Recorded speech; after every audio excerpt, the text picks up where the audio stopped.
राज्यातल्या राजकीय बातम्यांकडे वळूयात। आता संभ्रम नको, दोन ठाकरेंची युती होणं गरजेचं असं सामनातून म्हटलं गेलंय।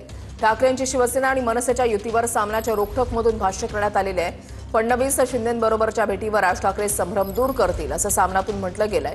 शिंदेंचे राज्याच्या राजकारणामधलं स्थान औट घटकेच्या फौजदारासारखं, शिंदेंचीच हवा संपल्यानं त्यांच्या भेटीगाठी फुसक्या आहेत असं सामनातून म्हटलं गेलंय।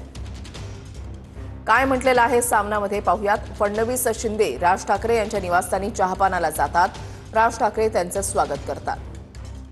शिंदेंचे महाराष्ट्राच्या राजकारणामधलं स्थान औट घटकेच्या फौजदारासारखं आहे। फडणवीस राज ठाकरेंना भेटून राजकीय हवा गरम करतात। शिंदे यांचीच हवा संपल्यानं त्यांच्या भेटीगाठी फुसक्या आहेत आणि या दोघांमुळे मराठीची एकजूट संपेल असं वाटत नाही। एक दिवस स्वतः राज ठाकरे समोर येऊन या सगळ्यावर बोलतील आणि संभ्रम दूर करतील हे नक्की। हिंदी सक्तीविरोधात दोन ठाकरे एकत्र आले, पण त्यांची राजकीय युती अद्याप जाहीर झाली नाही। ती युती होणं गरजेचं आहे।